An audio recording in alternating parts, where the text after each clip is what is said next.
Good morning, everyone. Welcome to Comics Unlimited on Ted Davies Artistry. Sorry, running a little bit late this morning. We were just started talking about a few things, and how time flies. Today, we're going to be talking about the artist Neal Adams, and we're going to talk about the stories, some good, some not so good, but ultimately the artwork and what he brought to the world of comic books, and also how he took care of a lot of comics creators, and what these artists brought to the table of what I think was probably one of his best things that he did in his life. We'll talk to you in a minute.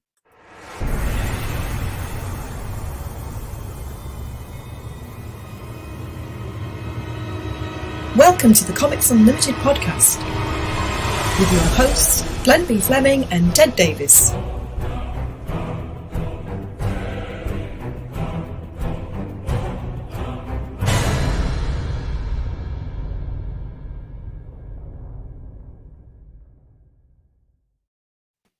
Good morning, Glenn. How you doing? Good morning. How are you doing? Yeah, pretty good. It's afternoon here now. Nice afternoon, sunny, right? Really warm day. It must be about, don't do degrees, but it's very warm. It's very nice. Is it? We had 70 degrees where I was yesterday, and then when I got home, it was 40, 40 degrees when I got on the lake. So it's like, if we get, excuse me, if we get 60, that's a heat wave for us, and everybody complains that it's too hot. Yeah. But I don't. I just think every day, whether it rains, snows, thunders, lightnings, I don't care. Just as long as I can breathe. Okay, that's good. Breathing is a good thing. Yeah. You know what we've got this week? I don't know if I told you or not, but we've got two sponsors this week. Right. So we've got Cashman's Comics. Everybody knows John and Petey the dog. John Cashman. I got big news because it's Free Comic Book Day this week, May 7th on Saturday. I will be at Cashman's Comics, enjoying the day with John and the whole crew. A lot going on down there. We're looking forward to all of the. It's nice to see so many people come out for this now after everything the last couple years. But I'm looking forward to Free Comic Book Day. And it's going to be a lot of fun. So check out everything that Cashman Comics does. CashmanComics.com. We also have Northern Grounds, which is a coffee company that does roasting with a little bit of a nerd side to it. They have names like Make It So Espresso after John Picard. He drinks tea, Earl Grey. So they got that wrong, didn't they? No, they didn't. They did. No. Yeah. No, he drinks Earl Grey because that's his sponsor, but he really drinks Northern Grounds. And they've got like second breakfast coffee. You wouldn't like that because the fantasy, and you don't like the fantasy writing. That was from Pippin, and Pippin said that. I think, what about second breakfast? And that was in Lord of the Rings in the movie, but you don't like that, so we won't talk about that. But they do everything beautifully roasted coffee, but they do it with a little bit of a nerd. I'll try it when I come over. Good. I'll try it. Absolutely. And I only drink coffee when I'm in the States. I've told you that. Sorry, and you'll have some of the best, I promise. Waking Dragon, my blend, is also on it, so they're going to be selling that as well. So, Waking Dragon. Yes, and it is awesome. My proprietary blend. And if you drank coffee in the UK, you would drink that, because I know you would. It's great. Nothing's better than caffeine in comics. So, okay. Unless there's a little, drinky here and there, but a glass of wine at night, something like that. I want a glass of wine that Johnny Depp's buying Amber Heard. Was it $400 a bottle? I want some of that. It's all relative, right? When you've got $50 million in the bank, that's tip, but I'm just saying, tip money, right? It must be better than Tesco's Best, Yeah. If you guys don't know what Tesco is, tell them it's a shopping. It's the supermarket thing, right? Chain. It's Tesco, like Myers or whatever here, or Walmart. Yeah.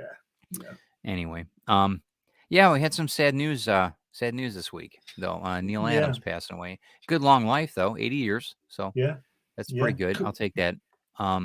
Let's say good morning to everybody too. Donna, Carl, how you doing? We got 5 people, not everybody's on here yet, so just hey Pete, there you go. Tesco has good wine. So it does, but not $300 a bottle. No, And you know what? Some of the best wines aren't that expensive. Of course, I'm yeah. not talking like Mad Dog 2020, but I'm talking, there are Well, some very, very well-made wines that are under $20 a bottle. So, John, good morning, sir. just to finish on the wine thing, because obviously it's not comics, but Johnny Depp apparently, because he's in the news, I'm learning this because he's in the news a lot. He was drinking some stuff that cost $25,000 a bottle. Now, how good must that be? $25,000 for a bottle of wine. Do you think, honestly, though, at their level that they're paying for that, a lot of things are given to them? True. Yeah, that's true. And then that way they say something about it. Yeah. And then they get promoted, right? The product gets promoted. Yeah, Aldi's. You don't have Aldi's in the UK, but Aldi's is actually pretty good. Some of the wines at Aldi's are actually not that bad. So, I mean, I would suggest if you do try wine, I mean, get the cheaper stuff, see what you like, and then go from there. Build up to it. Yeah, absolutely.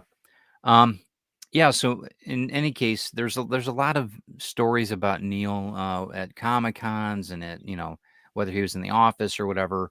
We'll go over that a little bit.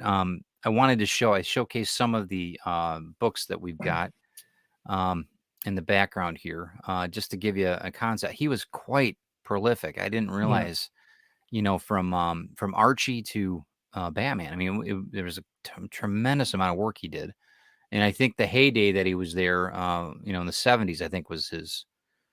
I think he really shined. That was his. I know he drew a strip of Ben Casey as a TV show. I've never seen that. Excuse me, in the early 60s. And he also went to DC and they turned him down. Right. And so he went over to Archie, didn't he? Right. So they can, he can be in the game, right? Have some skin in the game. Guess who was working at Archie at that point? Joe Simon. Really? Yeah. Really? So you can't really do wrong. No, you can't. Well, when you're and again, they probably didn't know, but yeah, it's, imagine if you went to the DC offices, the old portfolio, and they turn you down, and the next day you got a job working with Joe Simon. You wouldn't be too unhappy, would you? No, not at all. Now, one of the things about him that, because he did end up working with DC, and he worked with them for a long time, and he really, I've seen interviews where he talks very highly of DC versus Marvel, almost too highly. He's gotten what was it? Royalty checks from DC for using certain characters or references or whatever, and Marvel didn't send him anything when they used a character name that he invented, so things like that. I can understand that. I like the fact that he stood up for other creators and other, to get them their royalties and get them, health benefits, whatever it was. That's awesome. Yeah, that's awesome. And that's what I think we should remember. All the rest of it, if you treated people poorly, well, that's on him. I mean, that's, not to be too cynical about that, getting artwork back. It'll sound like it's cynical, but I don't mean it. I don't intend it this way. But we mustn't lose the idea of the fact that he was trying to get his own artwork back as well. Oh, he was. Yeah, I didn't know that. So Interesting. But he did do a fantastic amount of work to get that stuff done, because I think it wasn't he in Comics Journal talking about that release slip that Kirby refused to sign because it signed away all his copyrights. Yes. And Kirby's was 7 pages long, and the normal one was like a little slip of paper. Yeah, right, like a receipt. Yeah. Right. So thanks, guys, for sharing this out and liking it too. Appreciate it. And good morning, Ryan. Ryan, one of the things too, I don't know if I've got it here. Actually, I do. Yeah, it's right here. So I think I showed Ryan this one. He did some work with the Phantom Stranger too, and that's beautiful piece. Yeah, beautiful. We've got some pictures that we're going to be bringing up too. I don't know if I could put this back and then have it not. Yeah, I guess it looks pretty good. So, I'm just going to kind of go through this. We'll just kind of have a normal conversation. You guys have any questions or any inputs about different things about Neal? If you had stories about him or whatever, feel free to chime in. There's the amount of line work. These are not easy. These aren't easy to draw. This is an illustrator. This guy knows. He had the chops, and I think that was part of his arrogance in some respects. You tell me. What do you think? Is there? Well, do you think sometimes when people tell you, like we were talking behind before we got on air, we were talking about some comparisons. Beautiful stuff, though. I mean, very, Yeah. very nice. I've said this before about Neal's work, and it's indisputable, I think, is that he's more of an illustrator than a comic Yeah. book artist. Yeah. And he Yeah. proved that in a way because when he didn't get the gig at DC and before that, he went into commercial art, didn't he? And he worked he in did. advertising and all that. Well, And he has that kind of line and that kind of slickness right. for that kind Yeah. of And that you kind of know it illustration. because you've done a lot of pen work. Done the same, yeah. Not as good as him though. He did. Ryan asked what other Neal what other comics and that to look for. Jimmy Olsen was one. I don't know. I don't really collect this one, but I do have it. But these are, I just trying to show a variety of what he's done. Didn't he rework covers over Kirby on Jimmy Olsen? I believe so. I believe he did. Yeah, because he drew the DC Superman, and it's so obviously not Kirby. Yeah, the pose might be, but you know, and I know. Well, and there's things that visually he didn't like the way. There's one book where he's actually no kryptonite or something, and it's Superman's breaking the chain. It's on the cover, and the leg is a little bit longer on the one side because they altered it. DC did, and he was ticked because the legs weren't exactly right. Yeah. And it forever bothered him. So things like that, he was really a perfectionist, really. Well, but that's his reputation, though, because everybody would think he drew it wrong. And right, I get that. I would bet that he didn't. No, he didn't. No, he didn't. Alone. He ended up having it. Yeah, and I think it was. I mean, I think Alex Ross probably emulated him quite a bit. I know that Bill Sienkiewicz does, and I really like Bill Sienkiewicz. I really. And that's one thing too. Bill Sienkiewicz talks about how he was a mentor and like a father to him. So, and then you hear stories about Perez and him didn't really, jive. There were some things that were said, and this is all hearsay. I don't know. Well, that's just people, isn't it? I was just going to say that Neal's artwork to me seems to. I don't know this. This is my opinion. He seems to have influenced Brian Bolland a lot, except that Brian Bolland is as a tighter line. Let's call it that, a tighter line. You know, the guy draws Judge Dredd and all that kind of thing for 2000 AD. I don't know whether that's true or not, but that's what I see. So he's having influence on one of the top British artists to start with. You know, never mind everybody else. That's how good Neal was. Fabulous work. In the scope of it, and that's one of the reasons I brought out this, because you've got Batman, you've got X-Men. He's worked on. Batman and Robin, like we talked, Batman and Phantom Stranger, and then you see the DCs, the horror selections too, plus Green Arrow and Green Lantern. He did a ton of that. I've got them here, but I don't. I have to go through them, and I couldn't find. Hey, Eric, how you doing? Good morning, sir. And the Dead Man as well. And Dead Man, yeah, and we'll go through the pictures here in a second. Ryan asks, "Are you excited? You're all excited for Free Comic Book?" Yeah, I am, and I think Free Comic Book Day is awesome, and of course. There's always Neal did so many books.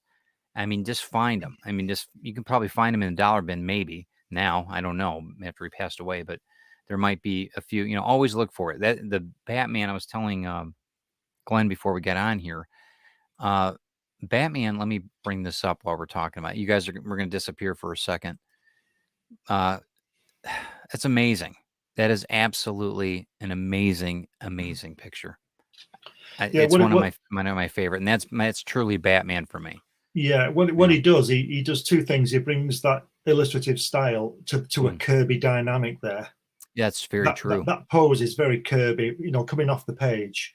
Yeah, and I think that the way he draws, he's a lot more stylistic than Kirby. Kirby's more of a cartoonist, isn't it? A lot looser. But this stuff is absolutely incredible. Yeah, and I don't even know how much time it took for that. God, it probably took him half an hour, But we were saying before the show that we're not sure, but he may have even coloured this one, but we're not sure. But whoever coloured it is beautiful. But I would say to you before, look at the cross hatching in the red on the cloak. Sick. Yeah, I don't know if he colored it, but man, it's beautiful. Whoever colored it did a beautiful job. And the way that the red on the undercloak is casting onto the rest of the Batman on his glove and on his chest and on his leg. The amazing reflective light, fantastic. Yeah, that is absolutely brilliant. I sort of hope he did color it because it makes it more of more of a piece, doesn't it, than a collaboration? It does. You know, It you know. does. One of the earlier ones that we were talking about. This is one of Oh, the most famous I think comics that he's done. I I don't. think I I may don't have think had I've that got. one. Yeah, I don't think I've got this one. I'm gonna double check. I want it. That I want it that is a very Steranko big composition as time. well, isn't it? Big I time. wonder It's who came screaming. first. You know? It's yeah, right. Yeah, exactly. It's screaming Sunday afternoon horror Yeah, movie, yeah. on Channel 20 in And Detroit or something. Is that kind of just to be nerdy, Vincent Price, look at the good. color of her dress, the pinky Yeah, color of the, and look at the inside of the wolf's mouths or the dog's yeah, mouths. It's the yeah. same color. It's just it's a great balance. There's a lot of stuff going on there. There's a lot of balance, and it's I mean, wonderful. it's scary. It's not. I mean, it's eerie, and Do you know, really, if they would have had the balls to get rid of the Robin extra bit, yeah, and maybe even the Batman at the top, and just yeah, move that logo over, got rid of the comics code and the 15 cents, yeah. and even the demon of the Gothos mansion, just have that as a poster. Imagine that on your wall as a It'd be poster. beautiful. Yeah, Oh, I'm it'd be sure you beautiful. probably get it. And that house looks like Psycho's house, doesn't it? It Looks like does, right? It's very Norman's Vincent house. Pricey, Yeah, movie-ish. yeah. Yeah, It's yeah. wonderful. I And was, I was, look at that chain taking you to the girl yeah, in the right. center The of line. the Yep, picture, and the way yep. the color is dark on the bridge and going to the light, and she's Mm-hmm. in the light from the Mm-hmm. moon. It's absolutely, there's a lot of stuff going on there. It's Just wonderful. the placement of it, presentations is fantastic, and I think that's why Yeah. it's such a great. I mean, visually, it's such a great piece. And I wonder, sorry, I'm sorry. just go No, back, go back. just Yeah, one last thing. The light in the Bates Motel house there, yeah, it makes it also, it needs Tony Perkins to walk yeah. past, doesn't Right. it? That's great.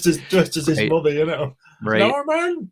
That's great. And I mean, the layering of it, just the Yeah, foreground, everything. It draws you in completely. it's Very fabulous. cool. Very cool. Fabulous. Some of the other ones, Oh, I never goodness. followed this one. I know that he did the Yeah, first the X-Men, yeah. Shadow of Sauron. So that was very. I mean, but it's interesting the way that the lines are, and Yeah, it's a little Kirby-esque. I mean, it's a the lot inking, Kirby. and yeah, The thing is he was very lucky, Neal Adams. He might not agree with this, but I think he was very lucky. He was like Gene Colan. Look who's okay, embellishing this, Tom Palmer. Tom Palmer on hmm Gene Colan's fantastic. And yeah, also, who was the other guy? I had his name then. Can't remember his name now. Oh, Klaus Janson, when he does Colan. mm, hmm They retain that movement because Neal Adams' work moves. And he was very, very fortunate that Tom Palmer was around oh yeah, to, absolutely, to keep that in there, you know, because perfect storm. as you know, the beauty of the best inkers, they don't Hmm knock out the pencil work. Like Sinnott was so good on Oh Kirby yeah, yeah, that you still, absolutely. when as smooth as his line was and as Hmm polished, you still got Kirby there. Got that Yeah. dynamism in the drawing. Yeah, and I think that, like we were saying, I think that they were. I don't think you're going to get better than No, Kirby. I don't think that no, visually. no. I mean, but that's again, it's subjective. You guys pick Of out what course, you. But yeah, absolutely. I wasn't, like I said, a big fan of this book. I thought it was interesting. I'm glad that you brought that one out. You shared this one out. I'm going to show that one that you wanted, the first one. yeah, That's yeah. incredible. Now That's that almost looks like Hellboy to me in a way. That is such a vivid, almost Mignola that looking. But go ahead. that is the single most frame of Neal Adams that I've seen. Obviously I've not seen everything, but that's the Yeah. best one I've seen. And I remember buying that. It was in the X-Men. Obviously, that's Yes. Cyclops. I think Yep. it was X-Men 56. I think it was his Yep. first go. I'm not sure, but it was just before they cancelled it, and you got Roy Thomas and Neil on that book, and it was amazing. And then they Mhm. cancelled it, Which, so the decision had already been made, hadn't it? yeah, yeah, You know, but that is incredible. That's really got some power, yeah. and It's it's amazing. a very bold drawing because the main part of the drawing is his underarm and this hand, which blocks out so much.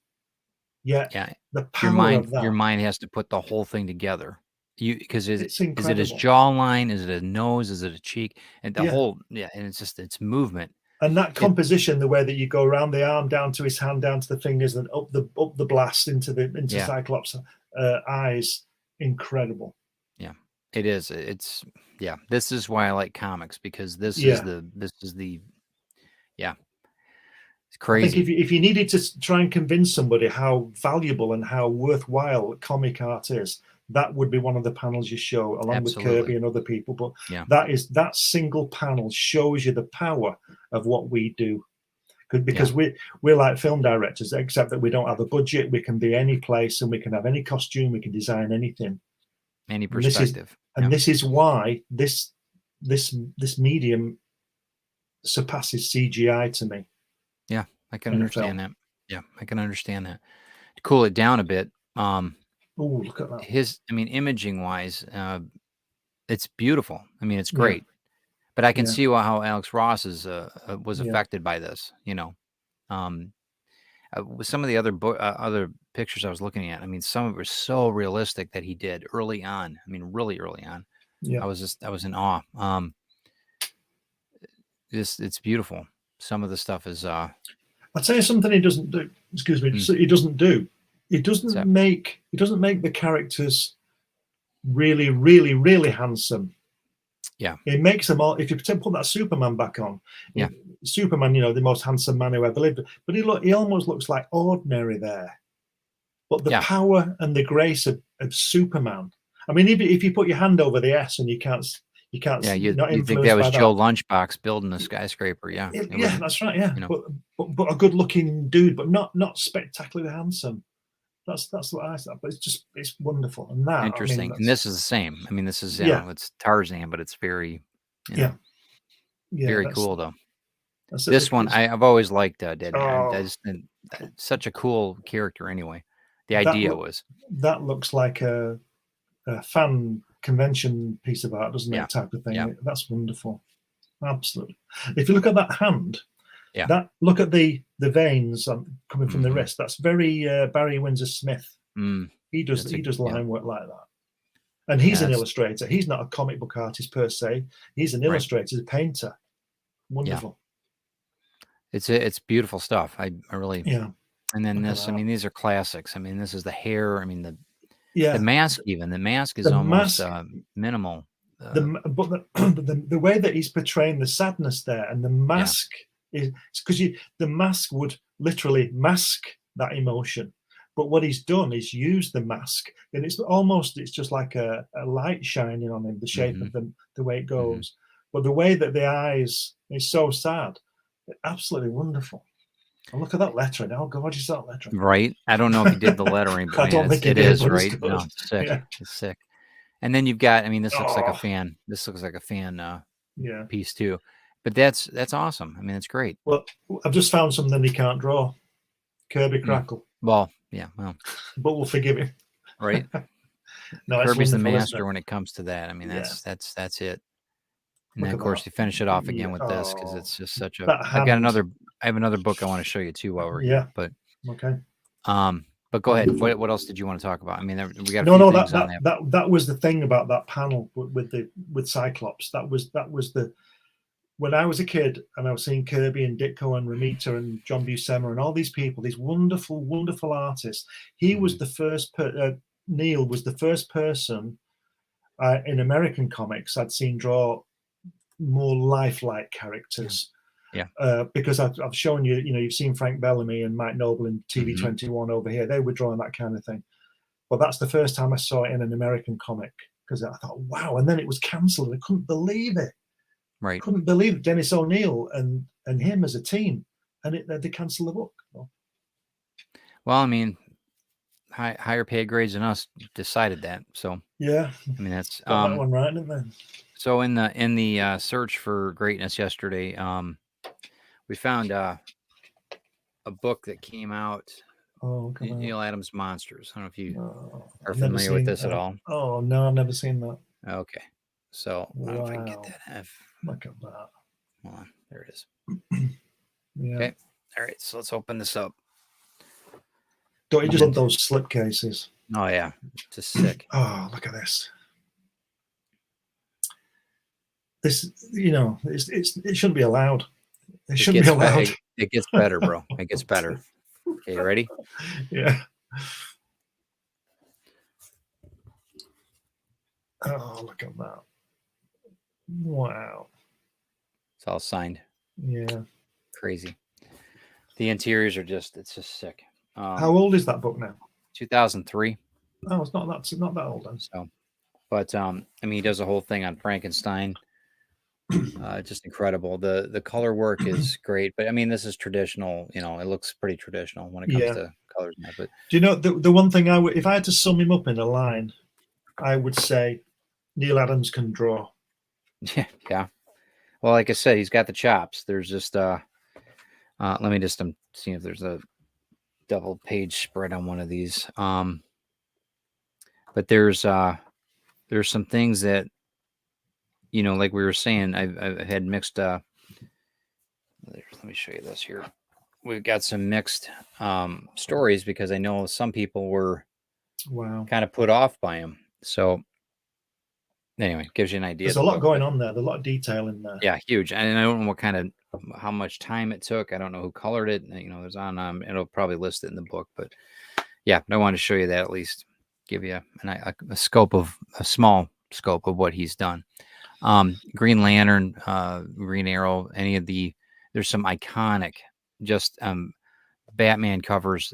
Like I said, it goes on, and they're extremely valuable. I think they're just going to get to the point where they're even worth more, especially with signature. Yeah. If you were lucky enough to have him sign something. That's what was amazing was his last work for Marvel until the recent book came out. I don't know what it was called. It was 1981.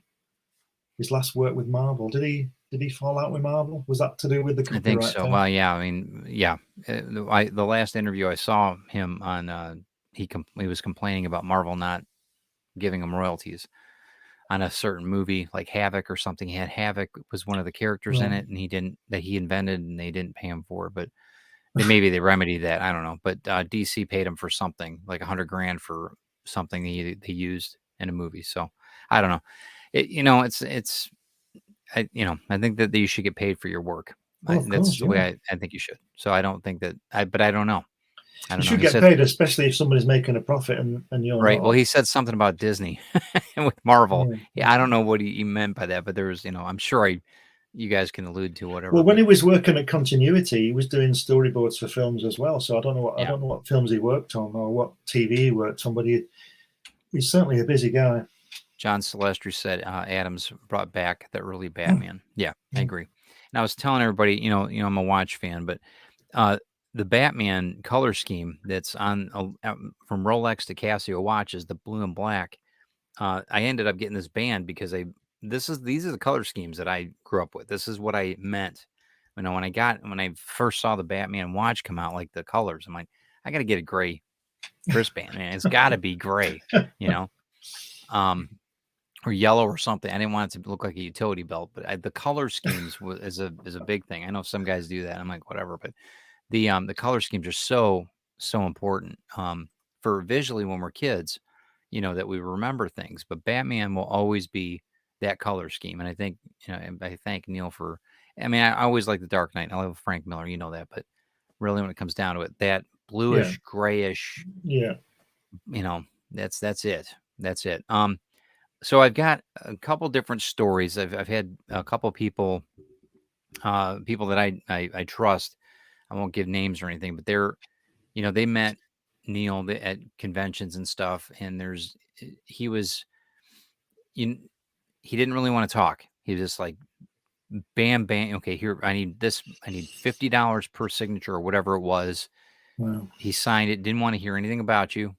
And then you went on. Now I've heard other stories where he wasn't like that, where he wasn't like that, to where it was very easygoing. He was always good to kids, blah, blah, blah. So I don't know. I mean, who do you believe? I mean, he could have had a bad day. You believe all of them, don't you? Because they're probably all right. Nobody's nasty all the time. No. And, we've all had bad days. We've all been short with people, and that's just part of it. But I think that like I said, the movement towards what he was doing with the artists trying to get their rights established was extremely important. I think that was probably the most important thing, regardless of how he drew Batman. I mean, he did Batman Odyssey, which was, you probably weren't reading that in 2010.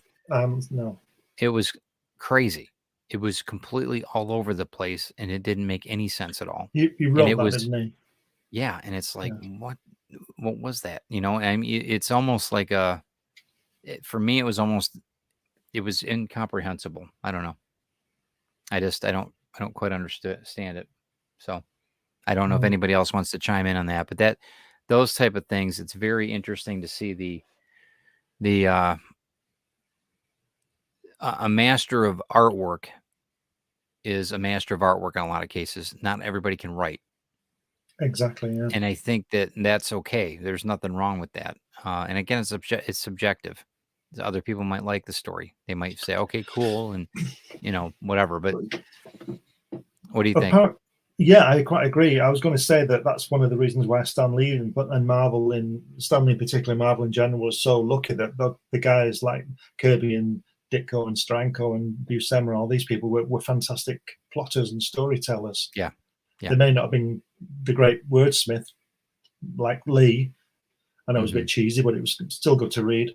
That they were great artists in that way, and it seems like Neal falls into that category to me, that he was a great plotter, great illustrator, but the words seem to get in the way. Yeah.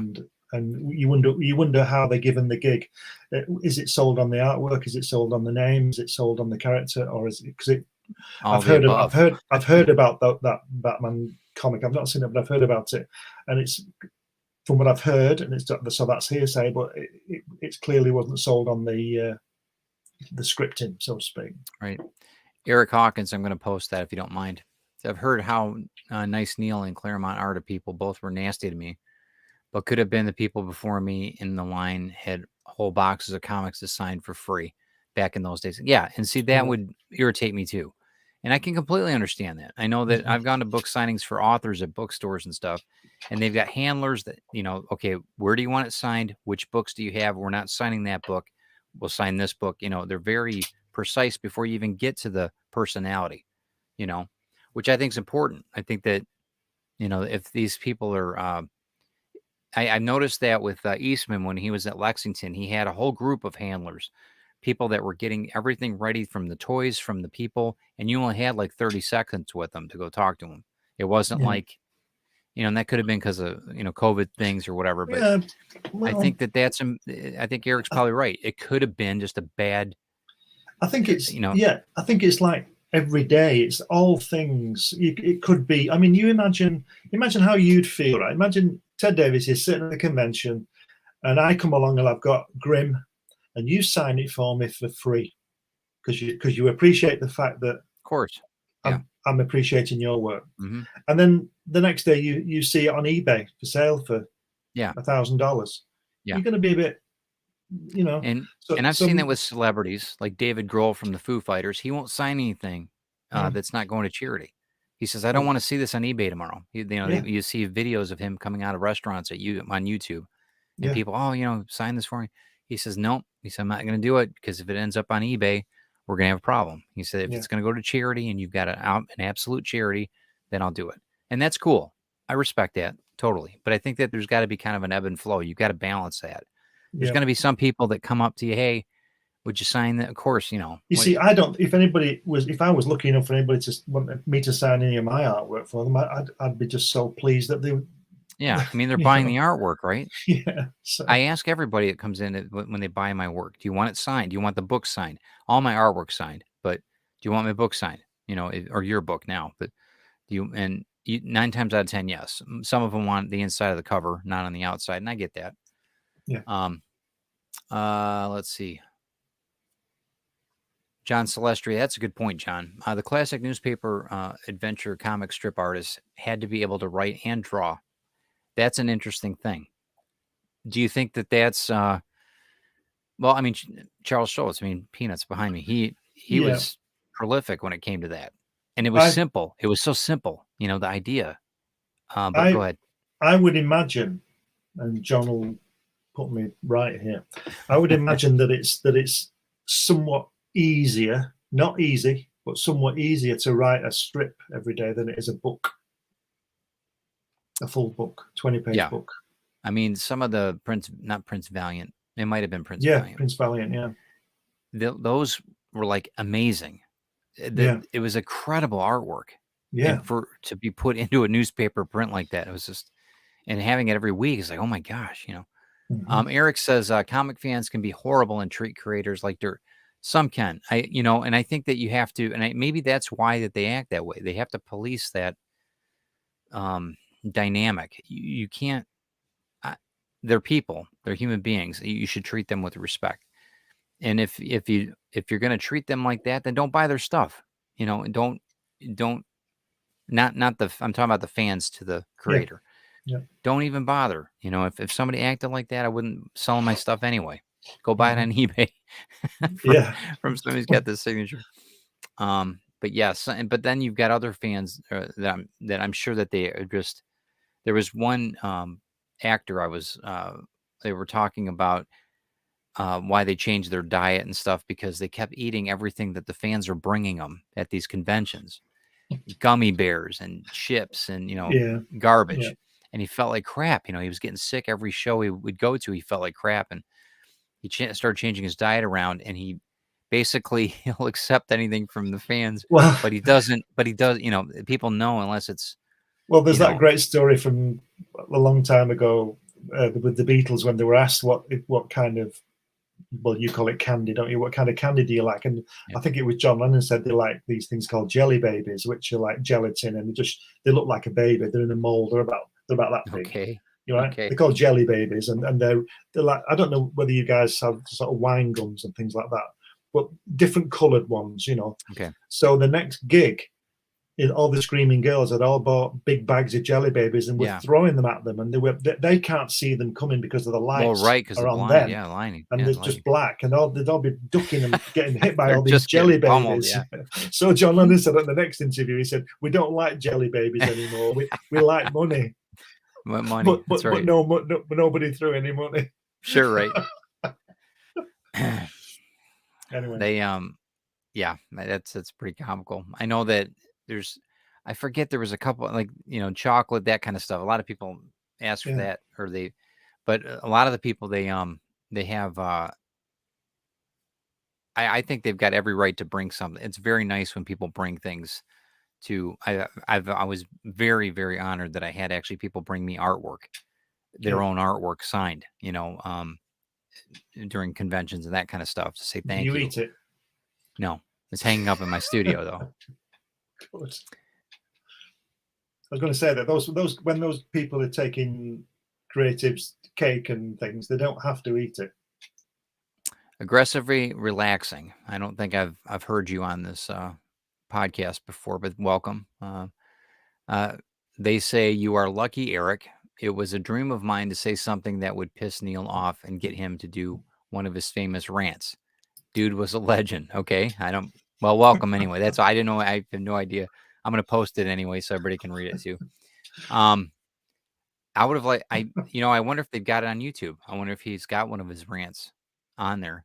I've seen him. I saw him do a tour of his studio, of his place of business or whatever, and you can tell that he's a businessman. He was a pretty good business guy from what I understood. I don't know how he treated people, but I know, there's not.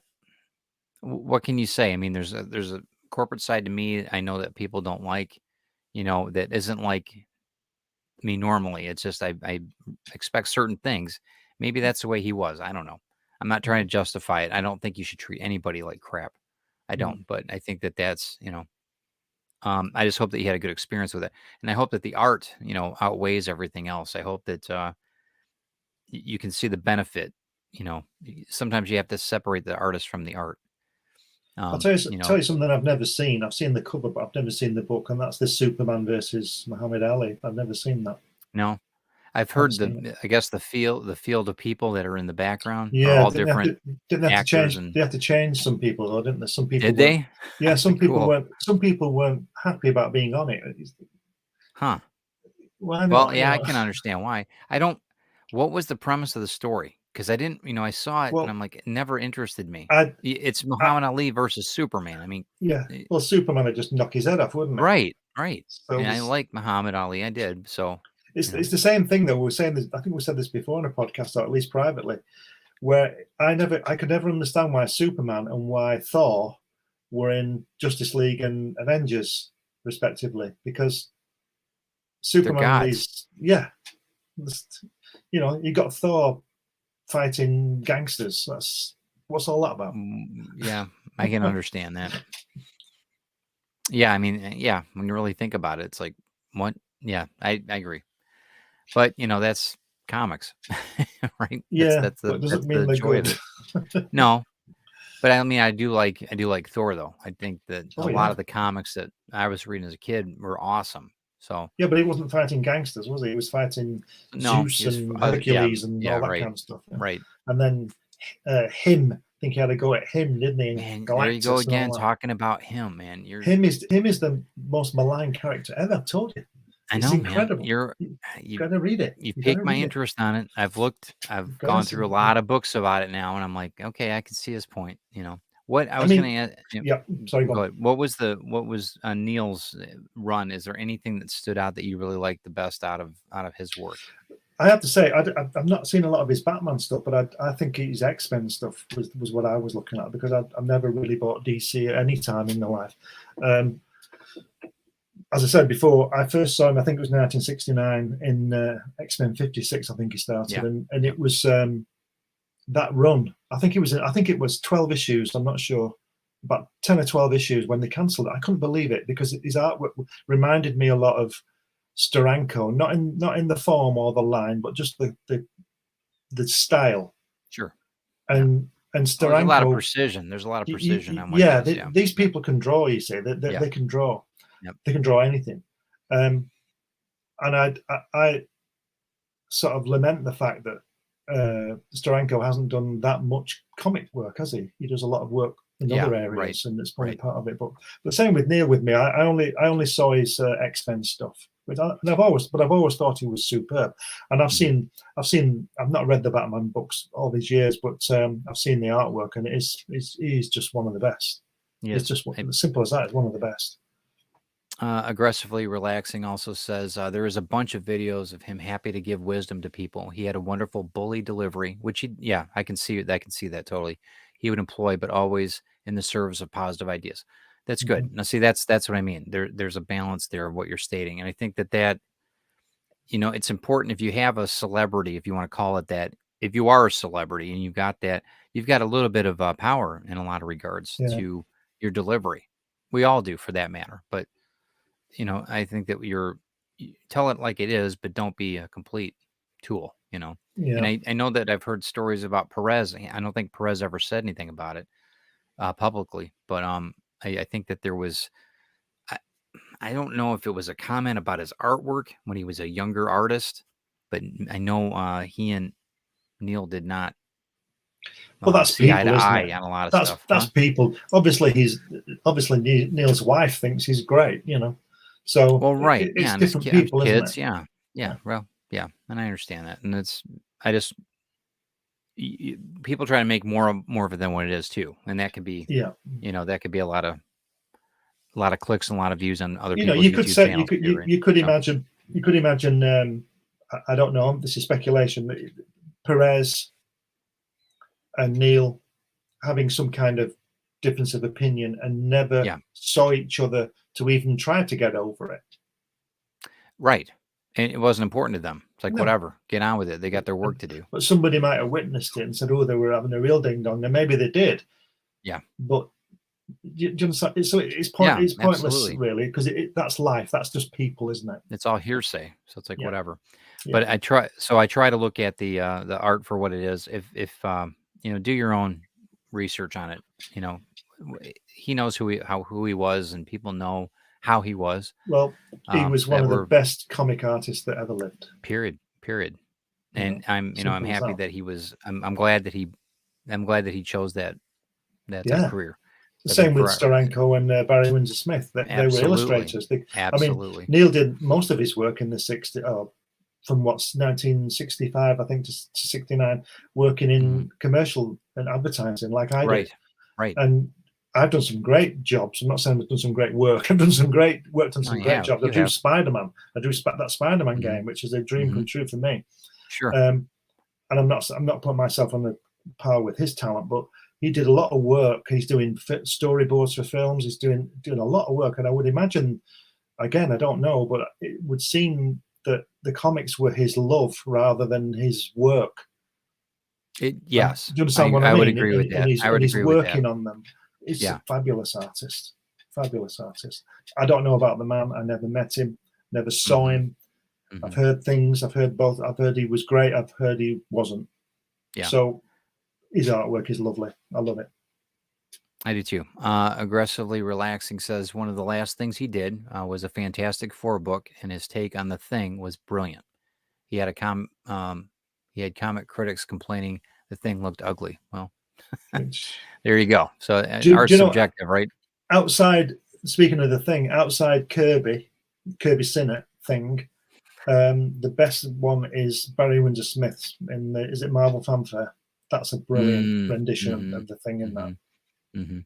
So I don't know whether Neal's was any good. I've not seen it. The Ninja Genko says, I wonder if Stan Lee and Paul Newman hung out. I bet you they did. I bet you in his circles they might have. Paul was pretty prevalent. He did a lot of things. Paul was in a lot of different things. Yeah. He did, a lot of stuff, especially in California. I'm sure that they crossed paths a couple times. John Celestri, before we close out here, the 9 old men of Disney all had their egos and disputes, office politics, while animating the classic Disney. Yeah. And I think that is probably, that's a great way to look at it too. You've got creative talent to begin with. And I don't think all the 9 old men of Disney drew, but they were still creative, right? Maybe I'm wrong, but you've got that type of ego, eccentric group. You're gonna bump heads. You can't. Yeah, of course. It's like we say with the Beatles, that you got 4 big egos there. Eric, Marvel fanfare. No, there's a throwback to better days. Yeah. And that's the last one. Very true. Very true. I don't know. Well, hopefully you guys got something out of this show. It's just a brief look at Neal and his work and the wealth of work that he was involved in. One of the things too that I early on in his life, I believe he was raised. He was an army kid. His dad was in Germany, and he was born on Governor's Island off Manhattan. Right. So, and he saw not a lot of bad things, but he saw things in Germany too growing up, and I'm sure. It's just different, just a different. Well, the wall would be there, wouldn't it? And all if he was, he was right Berlin there. Or not, but right. All the the that could have a airlifts lot to do with. Yeah, that could have a lot to do with his. Yeah, all the airlifting that was going on, no roads out, and all that kind of stuff. Yeah, so he must have seen something. So in that, but he did say in an interview that he wanted to draw war comics, and he went to see what's he called, Cuba about it. Yes, he did. Yeah. Now there's a war comic artist. So I wonder if that military thing with his dad in Germany influenced him on that. I'm sure it did, just like it did with Kirby. Yeah. I'm sure. Except Kirby lived it. Well, yeah. I mean, they all had certain perspectives, right? He was a kid. I mean, Neal was a kid, so he wouldn't have had, he probably would have been worried about his dad all the time, where Kirby was probably worried about everything all times, Worried about himself, yeah. The Ninja also said Neal's Tarzan got me. Yeah. I've been going through a lot of the Tarzan books. I think that his artwork is really quite stunning. Batman got me hooked on Neal. So, but that's yeah. So in that, I think that we're pretty much wrapped up for this small venue of trying to share Neal's work. One thing we do want you to do is Comics Unlimited is going to be producing another book here coming out soon. Yeah. And now we've got you and I need to go over a couple more things on that. But you guys can check that out. This isn't the cover, but there will be another cover that's going to be coming out. You guys will. Can I just say here about that the next issue will be out in a couple of weeks, if not this time next week. And the cover is Neal Adams cover, Tarzan. Sorry, not I call him Kazar, but you might call him K-Star. I don't know. Yeah. I call him Kazar. And also, personally, can I just tell everybody here that I've fulfilled my Kirby book. So Ryan and everybody who ordered it, you'll be getting it in a week or so. And thank you very much. Very good. And that's a huge congratulations on that, because I know the shipping and everything else, the shipping's epic. And if customs, everything. If everybody's forgotten, that's what it looks like. Yeah. And you get one of them with it. And there's a free gift in it as well that Ted didn't get. But he might get it later. Fair enough. You heard it here first. I've got mine right over there. It's up on a platform. Beautiful stage. I've got it over here on the left, and it's well lit. So it's right there. So I believe it. We can't see it. It's right there. But I believe it. Maybe not a stage and well lit, but it's right there. And it's awesome. Check it out, because that I wish somebody would have done that for Neal. Maybe somebody did. Maybe somebody did. Maybe somebody will. Yeah. Maybe they went to his house. Who knows? Yeah. I don't know what kind of reception they got though. Well, one thing's for sure, there wasn't a Roz there, I'm sure, to feed you and everything else. So yeah, you guys check out everything. Is that still on demand? Indiegogo? Still on demand. Yeah. We should put that on our description. Your link in that, so I can just send that over to me so we can do that. Okay. Thank you very much, Aggressively Relaxing, and everybody else that stopped in. We appreciate you guys so much. I know that it's kind of a short viewpoint on Neal and his work, but hopefully I get you excited a little bit about what he did. Maybe you can go back and relive some of the things you maybe not even knew about him, and keep his memory alive in a good way. I think that we're wrapped up for the day. Okay, so since it's Free Comic Book Day, Saturday, on Drinking with the Davies tomorrow at 7 p.m. we're going to have the Hammered Hulk is what we're making. So my wife chose that. So you guys yes, it is green. It is green, absolutely. So you guys can check that out here on this station, Ted Davies Artistry, at 7 p.m. Eastern Standard, and watch Drinking with the Davies to start out your. It's the best podcast you'll see anywhere. Married couple podcast you have. Yeah, it's absolutely brilliant. We're trying. So and last week when it was your birthday and she had the hat on and the glasses. I know. She made a mistake though. She should have had the beard. She should have got some black. I know. She said that she almost bought one. She should have done.